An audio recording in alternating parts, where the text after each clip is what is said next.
Hey, quick question. Let's say you have two cars. They both weigh basically the same. They're both on basically the same tires. One has 755 horsepower, the other has 670 horsepower. Which one's going to be quicker to 60 miles per hour? Well, clearly it's the one with more power, right? Wrong. Hey, quick question. Say you have two V8 engines. One of them's a bit smaller, just 5.5 liters, and it's naturally aspirated. Then take that engine, you make it a little bit bigger. Now you've got a 6.2 liter V8, and you throw a supercharger on top. Which one's going to make more power? Well, bigger engine, supercharger, that means you got more boost. Both of those mean more power, right? Wrong. Hey, quick question. Say you have a naturally aspirated engine that revs really high, or a supercharged engine that doesn't rev quite as high. Which one's going to have a wider, flatter torque curve? Well, usually naturally aspirated engines are really peaky, so it's going to be the supercharged engine, which just raises up that whole curve, right? Wrong. Okay, one more question. Say you have two engines. One makes 650 horsepower, one makes 670 horsepower. Which one's going to be using 25% more fuel to do so? Well, honestly, it shouldn't be either, right? They're very close in power. But yes, surprise, you've caught on at this point. It's the one with less power using significantly more fuel. Hello everyone, and welcome. In this video we are sitting in the Corvette Z06. This is the latest generation Z06, and I think something that we're kind of used to as car enthusiasts is that, as you progress through the different generations of vehicles, you get a little bit better each time. You get slightly better each time. But the combustion engine is somewhat played out at this point, right? We've figured out a lot of the technologies. We've gotten it very close to, peak performance, peak efficiencies, that sort of thing. So it's very rare that we see these monumental leaps in performance when you go from one generation to the next, maybe 5 or so years between each generation.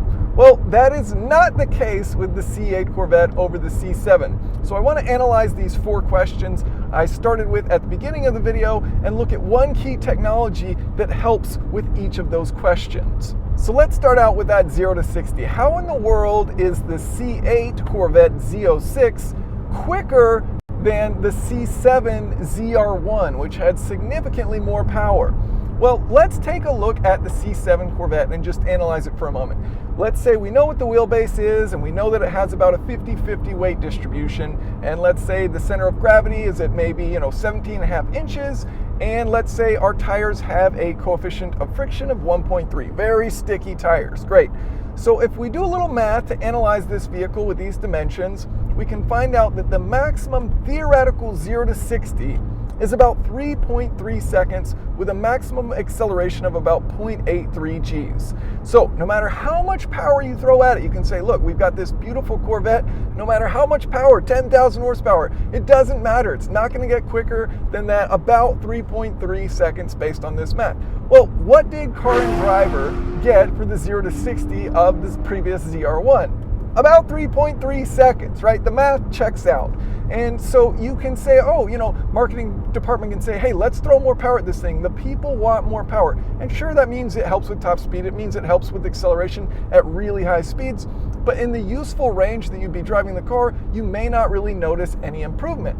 So throwing more power isn't necessarily the best solution in trying to make a car perform better. Okay, so now let's take that same C7 Corvette with that 50-50 weight distribution, and let's take the engine from the front and put it in the back. So all we've done is we've changed our weight distribution from 50-50 to about 40-60, about 60% of the weight in the back.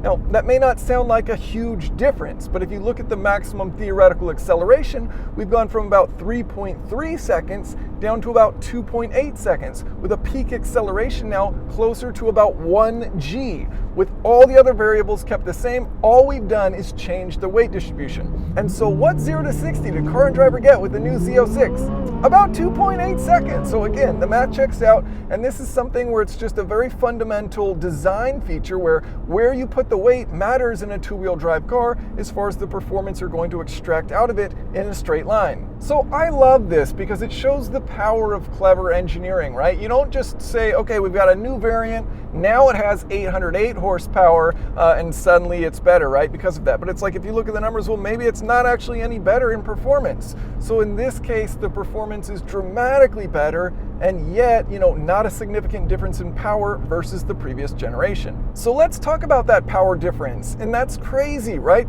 The previous Z06, supercharged, larger engine, and it's making less horsepower. Now, why in the world is that? Well, part of it is a revolutionary technology called dual overhead camshafts, where you actually put 2 camshafts on the cylinder head, and it allows you to have something like 4 valves per cylinder, unheard of in the automotive world. Now, there's lots of reasons, right? So power doesn't just come from one small thing. There's many reasons and many iterative changes which they made to this engine in order to have it make so much horsepower. But one of the big ones, and the key one that I want to talk about, is that it revs really high, and that's really exciting. So it has a high red line, about 8,600 RPM. This thing screams, and you get peak power at 8,400 RPM, so that is 670 horsepower.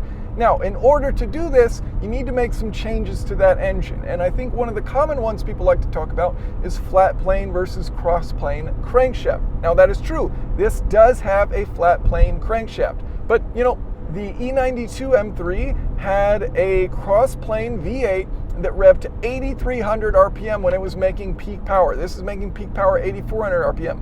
Basically the same, right? One's flat plane, one's cross plane. So flat plane versus cross plane alone doesn't necessarily mean, one can rev high. Okay, well, what's the advantage of flat plane then? Well, they're commonly associated with very free revving engines. They're happy to rev up very quickly. And why is that? Well, it's because they have lighter crankshafts. Well, why do they have lighter crankshafts? Well, this comes down to the engine balancing between a cross plane versus a flat plane. And I have a video explaining this in detail, but basically a cross plane, you have your crank pins at 90-degree angles, and as a result, your primary and your secondary forces are balanced, which is really nice. However, there's this rocking moment where if you look at it like one inline 4-cylinder, that inline 4-cylinder wants to shake like this, back and forth. And that is the case with a cross-plane V8. You've got 2 of these 4 cylinders that want to shake like that. Unfortunate, right? How do you solve that? Well, you use counterbalances on the crankshaft, and you can eliminate that rocking moment. Great, so now you have this very smooth revving engine. Unfortunately, it means you have a heavy crankshaft, so that thing isn't quite as free revving. Now, with a cross plane, you have your pistons, like if you were to look at a 4-cylinder, where they're just going like that. They're all in a line. You've got a 180-degree split between your crank pins. And so as a result, it looks like, a flat plane as you're looking at it from the side. Wow, clever naming. And so as a result of this, your primary forces are balanced out, yes, but your secondary forces are not.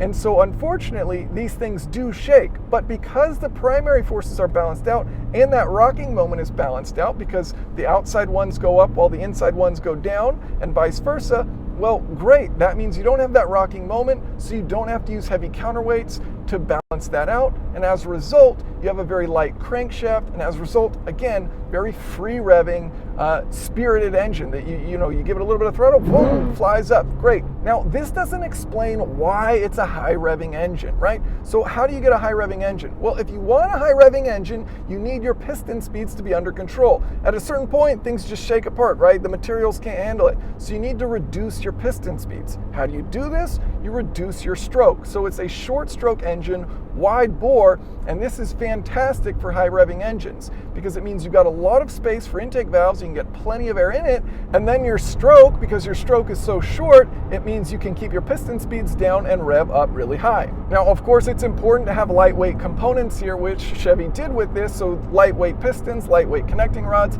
lightweight crankshaft. So the key to making all that power is that you're revving really high, which means you're pulling in more air into the engine. The higher you rev, the more power you make. Power equals torque times RPM. And so because power is a function of torque times RPM, the higher the RPM, the more power you make as long as you can hold on to torque. And this engine has some really impressive features in order to achieve a volumetric efficiency of 110%, meaning it's putting more air into the engine than you have atmospheric pressure. And it's at the mercy of atmospheric pressure, right? It's relying on atmospheric pressure in order to say how much air can we put into the engine. And yet it's able to put in about 10% more, basically like a little baby turbocharger. Very cool. Okay, so the intake story leads us to a very interesting discussion about the torque curves. So if you think about what is ideal with the torque curve, basically you just want it to be as wide as possible and as flat as possible. And with boosted engines, especially turbocharged engines, this is much easier to do because you can control how much boost you have going into the engine. By controlling how much boost you have, you can have more in some parts, less in other parts, so that you have this nice, beautifully flat torque curve. And you'll see that on many turbocharged engines. Now, the story is similar with supercharged engines. It's not quite as simple. You don't have a wastegate like you do with turbochargers, but you do have a bypass valve, and so you can bleed off some of that boost, and again, help achieve a more flatter, wider torque curve. So then how in the world with this naturally aspirated engine, which we have now, the challenge with that being you can't control boost, right? You're at the mercy of Mother Nature. Whatever pressure you have outside, that's what you have to deal with. So usually they have a point where they're the most efficient and the torque curve tapers off on the left and right side of that. So when you look at the torque curve for this Z06, how in the world is it basically flat above 4,000 RPM up to redline? I mean, it's a beautiful torque curve. And if you look at the previous Z06, which was supercharged, it's much more peaky in comparison. So you can overlay these, side by side, and it's a really interesting look at just how well done the torque curve is with this Z06, the new Z06 with a naturally aspirated engine. And how in the world did they achieve this? Well, again, if you have no variables, you can't achieve this. There has to be little points that you can play with, little levers that you can pull on in order to adjust this torque curve like you have with a supercharged or a turbocharged engine. Well, in this case, you have variables in your intake manifold.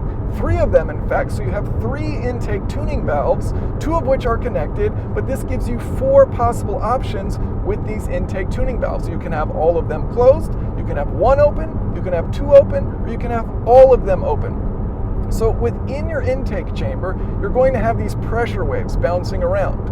And by using these intake valves, these pressure waves differ at different RPM. They're going to be ideal at certain RPM with one setting. They're going to be ideal at a different RPM with another setting. And actually, GM shows us this curve, which is an absolute beautiful graph to look at. So what you're looking at, the black line is the final torque curve.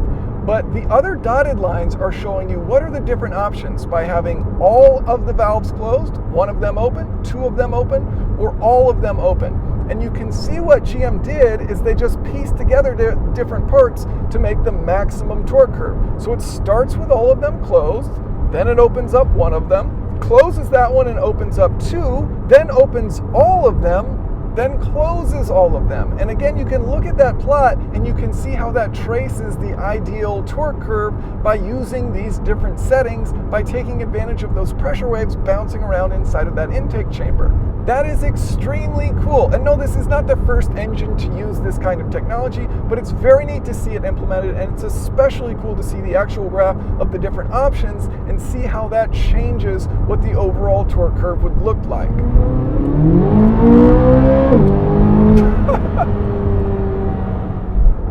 Okay, let's move on to the efficiency story. So how is this engine making more power with 20% less fuel? And there's tons of small iterative changes, and the thing that I'm going to focus on is not the key element, but it's very cool.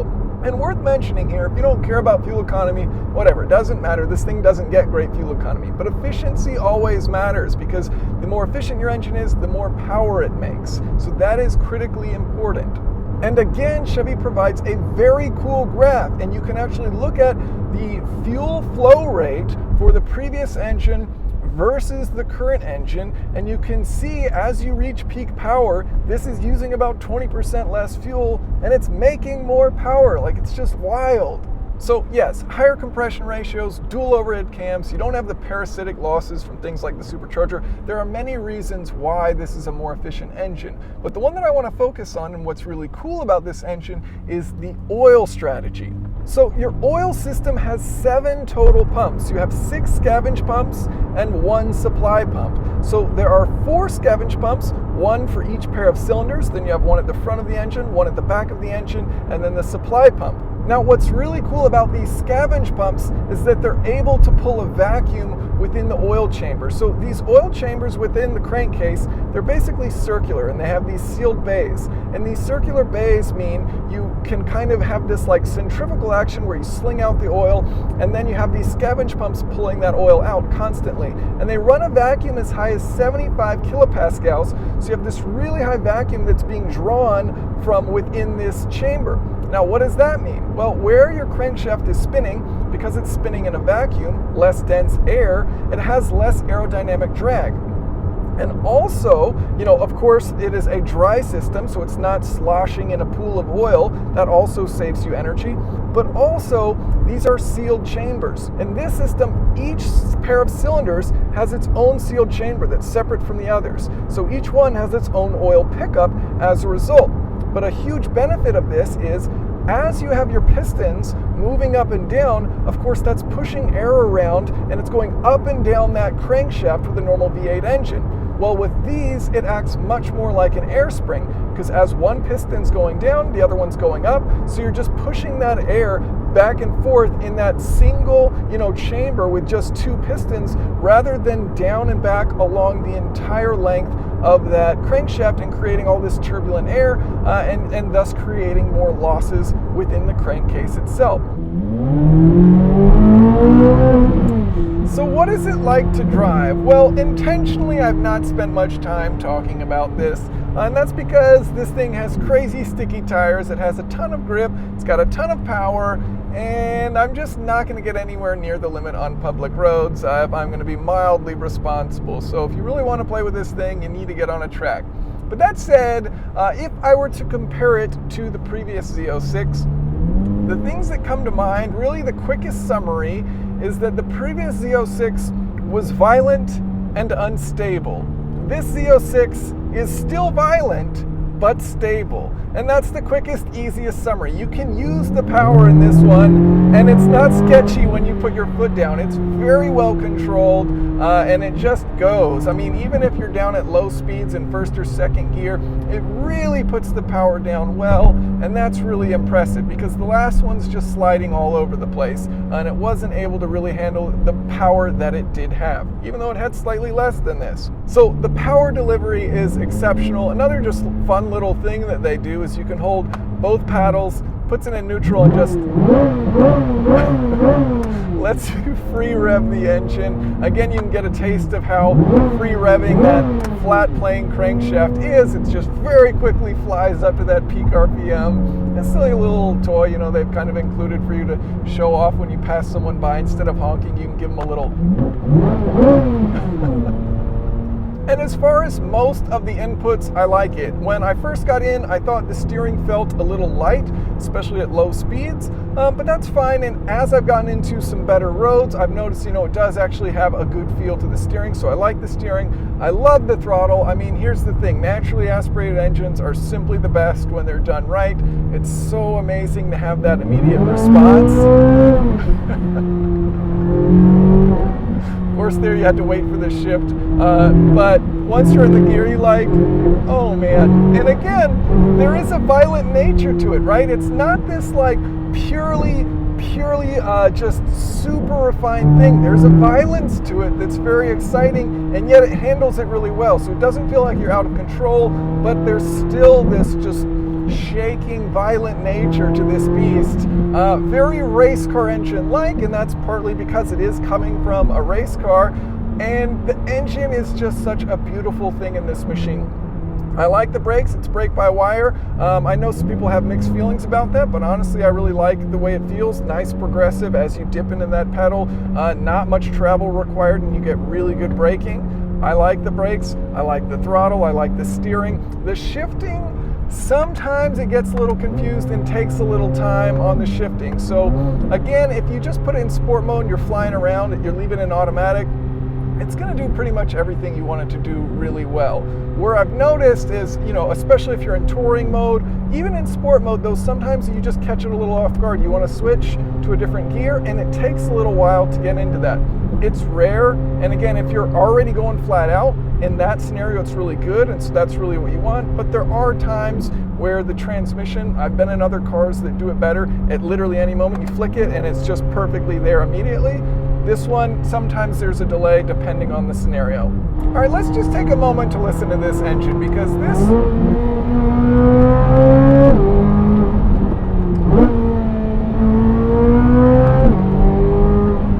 Oh, beautiful sounds. Oh my God.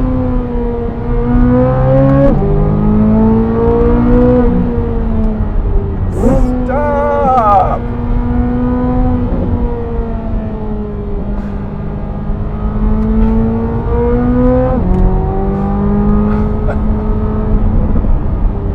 Okay, I'm sticking with my summary of violent but stable. The thing puts the power down so well. It is so much fun to drive. I would love to get this thing on a track and really explore its limits, but honestly it just puts down the power so well and it sounds so good in doing so. I have absolutely loved driving this thing. Thank you all so much for watching. If you have any questions or comments, feel free to leave them below.